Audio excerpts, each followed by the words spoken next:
सम्राट चौधरी अगर बिहार के सीएम बनते हैं, मुख्यमंत्री बनते हैं, कौन सा वो दल था जिसके पक्ष से आप सदन का सदस्य बिना मंत्री बन गए थे? मेरे ही बेडरूम में समता पार्टी का निर्माण हुआ। मतलब आप सभी सरकारों में काम कर चुके हैं, लालू जी के सरकार में, नीतीश जी के सरकार में, जीतन राम जी के सरकार में, भाजपा के सरकार में। तो लंबे समय से मेरा अनुभव यही है कि मैं सरकार में काम करते रहा और बिहार के कल्याण के लिए काम करना चाहता हूँ। आपने जिक्र किया कि सभी सरकार में आपने काम किया, आपको अच्छा कौन सा सरकार लगा, नीतीश जी के साथ होला या लालू जी के साथ? 13 की बात आपने की तो हमें भी याद आ रहा है कि 13 में आरोप लगा कि आप महाचंद्र प्रसाद सिंह जैसे कई नेता मांझी जी को भड़का रहे थे नीतीश कुमार के खिलाफ। उनसे पूछिए कि मुख्यमंत्री नीतीश कुमार जी ही नहीं बनाया, लेकिन इस्तीफा करने क्योंकि उनके भावना जगी कि अब हम नहीं मुख्यमंत्री बनेंगे तो फिर कभी नहीं बन पाएंगे। आपने बगावत क्यों किया 13 में नीतीश कुमार से? मेरी सदस्यता खत्म की गई 2016 में। आपको कभी नीतीश कुमार ने प्यार से कहा कि आपको ये देंगे, आपको वो देंगे? कि नीतीश कुमार जी अपने लिए जीते हैं, दूसरे किसी के लिए नहीं जीते। जदयू में हिस्सेदारी मांग रहे हैं उपेंद्र कुशवाहा, समता पार्टी के वो भी प्रोडक्ट है। क्या लगता है कि आपकी भी? सम्राट चौधरी किन नेताओं में से हैं? हिंदुवादी नेता हैं या सम्राट चौधरी वो नेता है जिनका 10% लोगों ने सोचा? सम्राट चौधरी का विवादों से पुराना नाता है।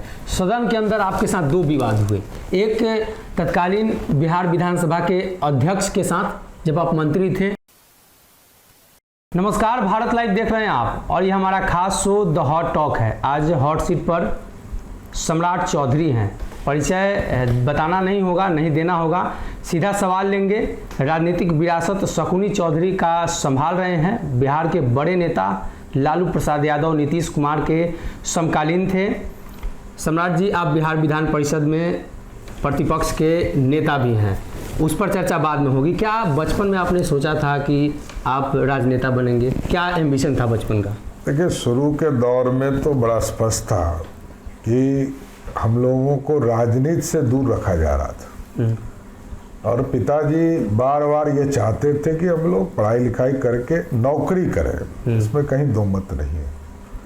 लेकिन लालू प्रसाद जी के अत्याचार से 1995 में मेरे को जेल यातना दिया गया, हजारों लाठियां हमारे शरीर पे बरसाई गई।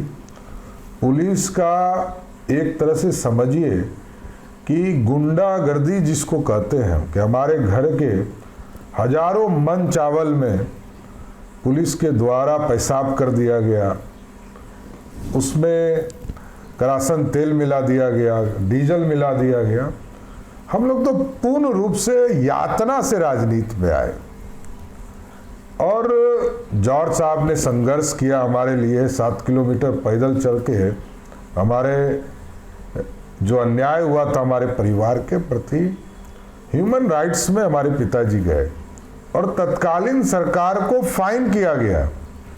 जो लालू प्रसाद जी के नेतृत्व में सरकार चल रही थी बिहार में, उस पर एक तरह से फाइन कर कार्रवाई करने का आदेश ह्यूमन राइट्स के द्वारा देने का काम किया। तो हम शुद्ध यातना से राजनीति में आए।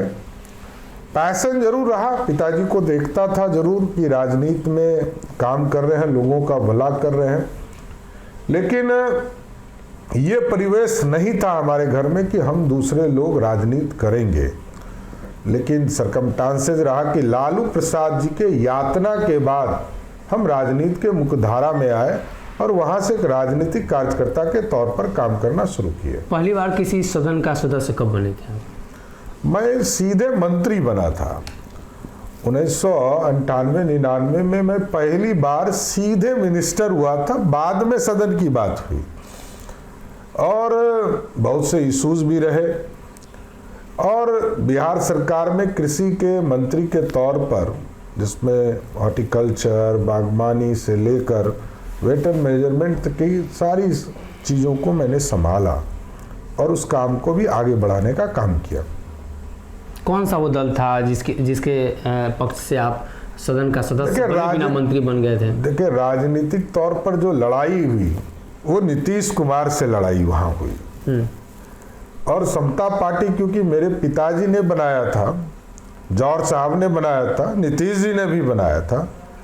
मेरे ही बेडरूम में समता पार्टी का निर्माण हुआ और जब पहली बार नीतीश कुमार जी ने राजनीतिक तौर पर पीठ पर छुरा भोंकने का काम मेरे पिताजी को किया, वहां से स्प्लिट हुआ। समता पार्टी का एक बड़ा नेता पहली बार बाहर हुए और वहां से जो शुरुआत हुई वो लगातार आप देखते आ रहे होंगे, आज भी लगातार वही काम चल रहा है। लेकिन वहीं से लड़ाई शुरू और मैं सरकार में मंत्री हुआ। राबड़ी देवी जी मुख्यमंत्री थी तो उनके साथ में मंत्री हुआ। मतलब आप सभी सरकारों में काम कर चुके हैं, लालू जी के सरकार में, नीतीश जी के सरकार में, जीतन राम मांझी के सरकार में, भाजपा के सरकार में, सभी सरकार में आप रहे हैं। देखिए एक चीज बता देता हूं, मैं तो लंबे समय से बिहार की राजनीति में हूं और जितनी सरकारें सबको मैं देखा हूं। मैंने लालू जी के भी एरा को देखा है और नीतीश जी को भी अब पतन होते हुए देख रहा हूं। तो स्वाभाविक है, सबसे लंबे समय से मेरा अनुभव यही है कि मैं सरकार में काम करते रहा और बिहार के कल्याण के लिए काम करना चाहता हूं। आपने जिक्र किया कि सभी सरकार में आपने काम किया, आपको अच्छा कौन सा सरकार लगा, नीतीश जी के साथ वाला या लालू जी के साथ वाला? देखिए नीतीश जी 2013 के बाद सरकार बचाने वाले मुख्यमंत्री हो गए और लालू प्रसाद जी भी 97 के बाद सिर्फ सरकार बचाने वाले मुख्यमंत्री रह गए थे। तो देखिए जो फेज होता है, लालू जी का गोल्डन एरा था 1990 से लेकर 97, जब वो फुल फ्लेजेड डिसीजन लेते थे और बिहार की राजनीति को आगे बढ़ाने का प्रयास करते थे। नीतीश जी का भी गोल्डन एरा रहा 2005 से लेकर 2013 के बाद वो सरकार बचाने वाले मुख्यमंत्री हो। तो ये जो दूसरा रास्ता पकड़ते हैं मुख्यमंत्री लोग, ये साढ़े साती का चक्कर है बिहार में मेरे हिसाब से, कि पहले 7.5 साल लालू जी राज किए बिहार में, फिर उनको जेल जाना पड़ा और नीतीश जी को 7.5 साल के बाद याद आया कि हम प्रधानमंत्री बन सकते हैं। तो ये जो चक्कर है ये कहीं ना कहीं बिहार को पीछे ढकेलने का काम कर रहा है। आप बहुत कम ऐसे सदस्य होंगे जो अचानक से मंत्री बन जाते हैं, उसके बाद किसी सदन का सदस्य बनते हैं। 13 की बात आपने की तो हमें भी याद आ रहा है कि 13 में आरोप लगा कि आप महाचंद्र प्रसाद सिंह जैसे कई नेता मांझी जी को भड़का रहे थे नीतीश कुमार के खिलाफ। नहीं देखिए, नीतीश कुमार जी ऐसे व्यक्ति हैं जो सिर्फ किसी को प्रूफ करते हैं कि वो खराब है। जैसे आप मांझी जी से जाके पूछिए, उनसे पूछिए कि कभी उनको इस्तीफा करने के लिए मुख्यमंत्री नीतीश कुमार ने कहा? प्रेशर बनाया, एकदम दलित का अपमान करना था। मकसद सिर्फ एक ही था कि इनको गलत साबित करना है। आप कभी भी इंटरव्यू जाकर करें जीतन राम मांझी जी से, उनसे पूछिए कि मुख्यमंत्री नीतीश कुमार जी ही नहीं बनाया, लेकिन इस्तीफा करने, क्योंकि उनके भावना जगी कि अब हम नहीं मुख्यमंत्री बनेंगे तो फिर कभी नहीं बन पाएंगे। कुछ लोगों ने समझा दिया। तो जीतन राम मांझी को एक तरफ से बेइज्जत करने का काम नीतीश कुमार की सरकार ने किया। नीतीश कुमार ने, आपने बगावत क्यों किया 13 में नीतीश कुमार से? क्या नहीं, मेरी कोई बगावती नहीं है, मैंने कभी उनका विरोध नहीं किया। मेरे पिताजी और उन दोनों की राजनीतिक लड़ाई बड़ी लंबी पुरानी है और मैं कभी उनके खिलाफ नहीं रहा। मैं बड़ा स्पष्ट कहता हूं, नीतीश कुमार जी सब दिन हमारे परिवार के विरोधी रहे। मेरी माँ चुनाव लड़ रही थी तो एक दिन भी प्रचार करने समता पार्टी के टिकट पे चुनाव लड़ रहे थे तो एक दिन भी नहीं गए, जबकि वो भारत सरकार में रेल मंत्री थे। मेरी सदस्यता खत्म की गई 2016 में, विधान परिषद की सदस्यता खत्म कर गई। उसी समय शिव प्रसन्न यादव की सदस्यता नहीं खत्म की गई, हमारी और नरेंद्र सिंह जी की और महाचंद्र सिंह जी की सदस्यता खत्म की गई। तो देखिए ये बहुत पक्षपाती लोग हैं। नीतीश कुमार सिर्फ पक्षपात करने वाले मुख्यमंत्री हैं। बिहार की राजनीति जितना अच्छा इनको लोग समझते थे उतना ही खराब आज के तारीख में लोग समझ रहे हैं। किन परिस्थितियों में आपने 18 में भाजपा ज्वाइन किया था? नहीं, मैं तो 15 से ही भारतीय जनता पार्टी के लाइन में था और 17 में मैंने आधिकारिक तौर पर ज्वाइन किया। मतलब ये कहा जाए कि हरा गमछा सर में लपेटने वाला समाजवादी नेता आज भगवा गमछा लपेट रहा है। देश पूरा कांग्रेसी था, आज पूरा देश भाजपाई है। परिवर्तन हो गया। देखिए ये परिवर्तन है। मैं तो बार बार कहता हूं कि बिहार का पॉलिटिकल डीएनए किसी व्यक्ति ने खराब किया तो उसका नाम है नीतीश कुमार। नीतीश कुमार ऐसे सिंगल व्यक्ति हैं जिन्होंने कट एंड पेस्ट बिहार की राजनीति को ही खराब कर दिया। आज आप देख लीजिए जनता दल यूनाइटेड को, एक व्यक्ति नहीं मिलेगा आपको, और जो लोग इनके चक्कर में फंसा वो यही कहते, अकेले में कहते मेरे बात तो आप ही हैं। बिहार का मुख्यमंत्री इतना पॉपुलर मुख्यमंत्री रहे, अब तो है नहीं, तो लोग इनके चक्कर में फंसते हैं और ये सबको फंसाते हैं। ये फंसाने का काम सभी लोगों को करते हैं, जो सब लोगों की पॉलिटिकल स्थिति खराब होती है। आपको कभी नीतीश कुमार ने प्यार से कहा कि आपको ये देंगे, आपको वो देंगे? आप तो लंबे समय रहे हैं। देखिए मैं तो मात्र 8 महीना ही राजनीति में उनके साथ काम किया, मात्र 8 महीने। मेरे को लग गया कि मैंने बहुत बड़ी गलती कर ली। 2014 में से लेकर 2015 के जनवरी तक मैं उनके साथ रहा और मैं 8 महीने में समझ गया कि नीतीश कुमार जी अपने लिए जीते हैं, दूसरे किसी के लिए नहीं जीते हैं। पूरा उदाहरण है, जॉर्ज फर्नांडिस साहब हों, मेरे पिताजी हों, शरद यादव जी हों, दिग्विजय सिंह जी हों, सब जिनका नाम लीजिएगा वो यही कहेंगे कि नीतीश कुमार ऐसे व्यक्ति हैं जो किसी के लिए नहीं जीते, सिर्फ अपने लिए जीते। और आज बिहार में लोगों को सिर्फ ठगने का काम नीतीश कुमार कर रहे हैं। समता पार्टी के आप भी प्रोडक्ट हैं, जदयू में हिस्सेदारी मांग रहे हैं उपेंद्र कुशवाहा, समता पार्टी के वो भी प्रोडक्ट हैं। क्या लगता है कि आपकी भी हिस्सेदारी है जदयू? देखिए उपेंद्र जी मेरे बड़े भाई हैं, वो अपनी बात रखते हैं, वो उनका दायित्व है। समता पार्टी मेरे पिताजी ने बनाया, हाईजैक नीतीश कुमार ने कर लिया। आपका हक है ना उसमें? नहीं, अब तो मैं वोटर ही नहीं रहेगा तो नीतीश कुमार के पास जाएगा कौन? नीतीश कुमार जी के पास जाने वाला ही नहीं मिलेगा व्यक्ति। आप चिंता मत कीजिए, 24 और 25 का इंतजार। चर्चा जहां हो रही है कि बाप दादा के जमीन को कोई अकेले कब्जा कैसे कर सकता है, मतलब आपके पिताजी ने भी उस जमीन को खरीदा था? नहीं, मेरे पिताजी ने ही बनाया था। मेरे ही बेडरूम में समता पार्टी का निर्माण हुआ और गांधी मैदान में ऐलान हुआ।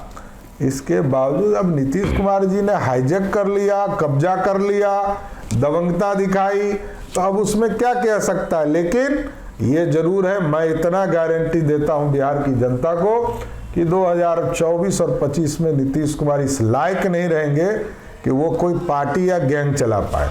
सम्राट चौधरी किन नेताओं में से हैं? हिंदुवादी नेता हैं या सम्राट चौधरी वो नेता है जिनका 10% लोगों ने शोषण किया? नहीं, 10% के लोगों ने कभी शोषण नहीं किया। मैं बता रहा हूँ, आज तो संत रविदास जी की जयंती है। आज से 800 वर्ष पहले इस देश में संत रविदास पूजे गए। इस देश में कैसे कोई कह सकता है? और यहाँ लड़ने वाले हम लोग थे। क्षत्रिय तो लड़ने वाला होता है, लवकुश समाज उसी में से एक था। हम तो लड़ते थे देश के लिए। और कोई यदि इस तरह का गलत बयानी करता है तो ये अत्यंत ही दुर्भाग्यपूर्ण है। आज 2 ही शोषक हैं, 100 में 90 शोषित है, 90 भाग हमारा है। ये जगदेव बाबू ने 1960 में कहा था। उस समय की राजनीतिक परिस्थिति ये रही होगी। लेकिन आज ये समझ लीजिए, पिछले 33 वर्षों से लालू प्रसाद जी और नीतीश कुमार जी बिहार के मुख्यमंत्री बन रहे हैं। शोषक तो अब ये हैं, शोषण ये कर रहे हैं। और आगे भी राष्ट्रीय जनता दल ने तो भविष्य तय कर दिया कि मेरा भविष्य कौन है। और नीतीश कुमार जी व्यक्तिगत तौर पर शोषण करने का काम बिहार के लोगों का कर रहे हैं। आलोक मेहता ने लालू यादव और नीतीश कुमार को कहा कि इन्होंने शोषण किया है। नहीं, मैं तो एकदम स्पष्ट कर रहा हूँ ना, नाम बोल रहा हूँ। नाम बोले कि नहीं बोले, मैंने तो नाम बोल रहा हूँ कि लालू प्रसाद जी ही सबसे बड़े शोषक हैं। 2090 से 2005 का जिसने शासन देखा है वो सब जानते हैं कि शोषक कौन है। और नीतीश कुमार जी नए रूप में, क्योंकि अब तो सत्ता बचानी है, सत्ता चलानी नहीं है, बिहार के लोगों का कल्याण नहीं करना है, बस शोषण करके अपने सत्ता को बचाए रखना है। जनता दल यूनाइटेड के द्वारा कहा गया कि नीतीश कुमार के खिलाफ भाजपा के उदंड नेताओं ने षड्यंत्र किया, जिसमें आप लोगों का भी नाम आते हैं। आप शरीर से भी हष्ट-पुष्ट हैं, 6.5 फीट लंबा हैं, आपने भी उदंडता की नीतीश कुमार के साथ, जदयू के साथ। देखिए, एक चीज बड़ा स्पष्ट मैं बताना चाहता हूँ, नीतीश कुमार जी चाहते हैं कि जो मंत्री बने वो गूंगे बहरे हों। नीतीश कुमार जी चाहते हैं कि सरकार में कोई बोले ही नहीं। उनकी पार्टी कह रही थी बार बार कि हम 40 सीट पर अकेले उम्मीदवार तैयारी करेंगे और 243 सीटों पर तैयारी करेंगे। हमने कहा कि भाजपा भी अपने ताकत को बढ़ाने का काम करेगी। तो गलत क्या कहा? सरकार में जो फाइल वो दस्तखत करते थे तब कैबिनेट में आता था और तब बोलते थे कि ये कैसे फाइल आ गया। तो हम पूछते थे कि सर आप ही ने तो दस्तखत करके भेजा है। तो जो कैबिनेट में फाइल आया और दस्तखत की और भूल गए, ऐसा मुख्यमंत्री नहीं चाहिए बिहार को भाई, जो भूल जाए। ऐसा मुख्यमंत्री चाहिए जो बिहार के कल्याण की चिंता करे, बिहार के नौजवानों की चिंता करे। आप समझिए कि बिहार के मुख्यमंत्री भूल जाए, बूढ़े हो गए तो ये तो आराम करने का समय था इनका, कल्याण बिगा में आश्रम बनाकर सोते। आप बिहार के लोगों को क्यों तंग कर रहे हैं? पटना में एक बार निकल जाते हैं, हजारों लोग तंग तवा हो जाता है। अरे भाई क्या कर रहे हैं आप? एक व्यवस्था खड़ा कीजिए। आपको क्या सुरक्षा की जरूरत है वो तो मानक तय करेगा, लेकिन आप आम लोगों को कष्ट मत दीजिए। बिहार में क्या बदलाव आया? आज भी आप पटना के किसी एंगल से आइए तो आपको पटना में एंट्री के लिए 1 से 1.5 घंटा चाहिए। नीतीश कुमार जी ने क्या किया? पूरे देश में इंफ्रास्ट्रक्चर बना, रोड, सड़क, बिजली, पानी पूरे देश में बढ़ा। आपने नया क्या किया ये तो बताओ। आज दुनिया का टैलेंट बिहार में है और हम दूसरे जगह बिकते हैं। हम बिहारी हैं, बिहारी अस्मिता कैसे उठेगा? बिहार में मेडिकल कॉलेज नहीं बन रहे हैं। अरे आप सिर्फ यूनिवर्सिटीज नहीं बन रहे, इंजीनियरिंग कॉलेज ब्लॉक लेवल पे बनने चाहिए। आज आपको जानकर आश्चर्य होगा कि 15,000 करोड़ रुपया हम दूसरे राज्य को पढ़ने के लिए देते हैं, सिर्फ मेडिकल और इंजीनियरिंग में कोचिंग करने के लिए कोटा में लाखों बच्चे हमारे पढ़े हुए। अरे भाई ये व्यवस्था चीफ मिनिस्टर का था, यहाँ करवाना चाहिए था। यहाँ व्यवस्था, हम ऑक्सफोर्ड थे आजादी के पहले, जहाँ ऑक्सफोर्ड की पढ़ाई होती है उसके बाद 2 ऑक्सफोर्ड माना जाता था यहाँ, एक लाहौर एक पटना यूनिवर्सिटी को। क्या स्थिति बना दी आपने? आप दूसरे पे फेंकते हो। अरे आप देखिए बिहार में 10 एयरपोर्ट बन सकते हैं, जमीन नहीं दे रहे हैं। बीटा का समझौता हम लोगों ने किया, आज दरभंगा में एयरपोर्ट बना, आज हम जमीन नहीं दे रहे हैं जिससे कि 4 बजे के बाद वहाँ फ्लाइट लैंडिंग नहीं हो रहा। भागलपुर का एयरपोर्ट नहीं बन पा रहा है, पूर्णिया का एयरपोर्ट नहीं बन पा रहा है, मुजफ्फरपुर का एयरपोर्ट नहीं बन पा रहा है, मुंगेर का एयरपोर्ट नहीं बन पा रहा है, रक्सौल का एयरपोर्ट नहीं बन पा रहा है। हम पिछले 15 साल से देख रहे हैं, पटना से छपरा का सड़क बन रहा है, पटना से गया का सड़क बन रहा है, पटना से मुजफ्फरपुर का सड़क बन। अरे भाई सड़क बनाने वाले को जमीन भी देना पड़ता है मुख्यमंत्री जी, ये चीजों को तय करना पड़ेगा। आपने कहा पटना यूनिवर्सिटी सेंट्रल यूनिवर्सिटी का दर्जा तो केंद्र सरकार नहीं दे रही है, लगातार नीतीश कुमार मांग कर रहे हैं। देखिए एक चीज मांग करना, चीफ मिनिस्टर क्यों हो, इस्तीफा कर दो, 2 मिनट में यूनिवर्सिटी बन जाएगा। यूनिवर्सिटी आपका दायित्व है, आप कैसे कर सकते हो? जो हमारा ऐतिहासिक धरोहर है, आप अभी medical college, Patna medical college को तोड़कर 5,000 करोड़ रुपया भारत सरकार भी दे रही है, बिहार सरकार भी, 5,000 करोड़ का हॉस्पिटल बन रहा है ना। यूनिवर्सिटी में तो 300 करोड़ रुपया लगेगा। किसको बोल रहे हैं आप? मतलब कॉमन सेंस यूज कीजिए कि आप जिस यूनिवर्सिटी को 500 करोड़ में बना सकते हैं, आप पटना के लोगों को क्या कंफ्यूज कर रहे हैं? सिर्फ सिंबॉलिक 600 करोड़ रुपया विक्रमशिला यूनिवर्सिटी का पिछले 4 साल से पड़ा हुआ है, जमीन नहीं मिल रहा है। यूनिवर्सिटी एक की जगह 2 बने बिहार में। सेंट्रल यूनिवर्सिटी बनाया गया पूसा को, सेंट्रल यूनिवर्सिटी दिया गया मोतिहारी और गया को, IIM कॉलेज दिए गए।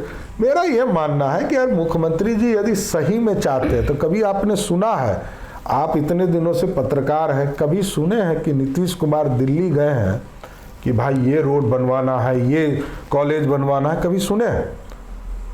वो नाटक करने जाते हैं। अच्छा, सम्राट चौधरी का विवादों से पुराना नाता है। सदन के अंदर आपके साथ दो विवाद हुए। एक तत्कालीन बिहार विधानसभा के अध्यक्ष के साथ, जब आप मंत्री थे, आपने कहा कि व्याकुल मत होइए, उन्होंने कहा वापस लीजिए। ये विवाद क्या था? और नीतीश कुमार के साथ एक बार आपका विवाद हुआ, वो विवाद क्या था? नहीं, कोई विवाद नहीं है। देखिए, व्यक्तिगत विवाद का कोई स्थान नहीं है। तो काफी फेमस हुआ था, खूब वीडियोज वायरल हो रहे थे सम्राट चौधरी वो सब चीज ठीक है। मैं आज भी कहता हूँ, अध्यक्ष सर्वोपरि होते हैं और मुख्यमंत्री जी को भी मुख्यमंत्री की हैसियत से काम करना चाहिए। मैं जरूर ये आग्रह करूंगा। अच्छा, अध्यक्ष जी से उसके बाद बातचीत हुई थी, उन्होंने कहा था कि आपने ऐसा क्यों बोल दिया हमसे? नहीं, अरे देखिए, जीवन में बहुत से चीजें आ जाती है, चीजें चली जाती है, लेकिन बिहार विधानसभा के अध्यक्ष सर्वोपरि होते हैं, वो श्रेष्ठ होते हैं विधानसभा के अंदर। उनके जो नियमन हो गया उसी पर कार्रवाई होती है। एक नीतीश कुमार के साथ अध्यक्ष का विवाद हुआ था, उसके बाद चर्चा थी कि अध्यक्ष इस्तीफा दे देंगे, भाजपा खेमे में हड़कंप बच गया है, भाजपा के नेताओं को नीतीश कुमार जलील कर रहे हैं, उसको लेकर आप क्या कहेंगे? नहीं, देखिए, वैसी बात नहीं है। अपनी बात अध्यक्ष जी ने भी उस दिन करते रहे, मुख्यमंत्री जी भी अपनी बात रखते रहे, अपने अपने जुडिक्शन की लोग बात कर रहे थे, लेकिन एक स्पष्ट है, वो तो विधानसभा के अंदर की बात है। बिहार को श्रेष्ठ बनाने का प्रयास करना चाहिए। उसको लेकर दिल्ली में हाईकमान से बातचीत हुई थी कि नीतीश कुमार ने ऐसे बोल दिया। ये सब तो चलते रहा, अब तो आगे बढ़ गए हम लोग। अब तो बिहार को श्रेष्ठ बनाने की कल्पना के साथ आगे हैं। और एक भाजपा का एक छोटा सा राजनीतिक कार्यकर्ता हूं, जो लंबे समय से बिहार को नहीं विकास की किरण दिख रही है, क्योंकि एक दो ही व्यक्ति बिहार में राज कर रहे हैं, नाम के समाजवादी हैं, इनसे ज्यादा तानाशाह बिहार में। अभी जो गठबंधन टूटा तो आपको पता था कि ऐसा होने वाला है, गठबंधन नीतीश कुमार पाला बदलने वाले हैं। देखिए, महत्वाकांक्षा लोगों का जीवन खराब करता है। यदि मैं कोई महत्वाकांक्षा पाल लूँ तो मेरा जीवन खराब हो जाएगा। नीतीश कुमार जी 2013 में भी महत्वाकांक्षा पाले थे कि प्रधानमंत्री बन जाएंगे, तो 2 सीट आया था। इस बार भी उन्होंने महत्वाकांक्षा पाली कि प्रधानमंत्री बन जाएंगे, तो इस बार 24 में 0 सीट आएगा, एकदम कंफर्म रही है। सम्राट चौधरी अगर बिहार के सीएम बनते हैं, मुख्यमंत्री बनते हैं, जैसा कि आप संभावित चेहरा भी हैं, क्या लगता है क्या फैसला लेंगे? सबसे पहला फैसला क्या होगा? मैं ऐसी गलतफहमी में नहीं जीता हूँ, ये पार्टी तय करती है। पार्टी का पार्टी ने अगर तय कर दिया तो अभी तो आपको नेता बनाया ना। मैं एक छोटा सा राजनीतिक कार्यकर्ता हूँ साथी, एकदम बेफिक्र रहिए। भारतीय जनता पार्टी का एक मंडल अध्यक्ष, 1000 मंडल है, कोई भी मंडल अध्यक्ष भी पार्टी का चेहरा बनेगा, वो नीतीश कुमार से अच्छा मुख्यमंत्री होगा। सम्राट चौधरी का फैसला क्या होगा नीतीश कुमार के लिए? नहीं, नीतीश कुमार जी ने काम किए हैं 2005 से 2013, उस काम को और अच्छे ढंग से बने, बिहार और व्यवस्थित हो, इसकी कल्पना करूंगा। सम्राट चौधरी बिहार विधान परिषद के विपक्ष के नेता हैं और इनके सामने राबड़ी देवी बैठती हैं, मतलब राबड़ी देवी को ये टक्कर देंगे बिहार विधान परिषद में। बात की जाए तो सम्राट चौधरी का चेहरा शुरुआती समय में जैसा दिखा और अंत के समय में जैसा चेहरा आकर बना, भाजपा के लिए और साथ ही बिहार के लिए एक मजबूत विकल्प भारतीय जनता पार्टी की तरफ से। जहां भाजपा नेतृत्व विहीन थी, वहीं बिहार विधानसभा 20 चुनाव के बाद भाजपा ने कई नेतृत्व पैदा किए और जिसमें सम्राट चौधरी का चेहरा भी सबसे ऊपर आता है। अगर ये वीडियो पसंद आई और वह बिहार के राजनीति और बिहारियत से सरोकार रखेनी तो सब्सक्राइब बटन दबा के चैनल के सब्सक्राइब कर ली। ओजे एगो घंटी बा, ओकरा बटन दबा देला से कुल सटीक और मारक खबर रुआ मुफ्त में मिल जाई। अगर रुआ पत्रकारिता के हमनी के नया प्रयोग में सहयोग कर चाहतानी तो ज्वाइन बटन दबा दी। पेटीएम नंबर नोट कर ली 9386816700। धन्यवाद।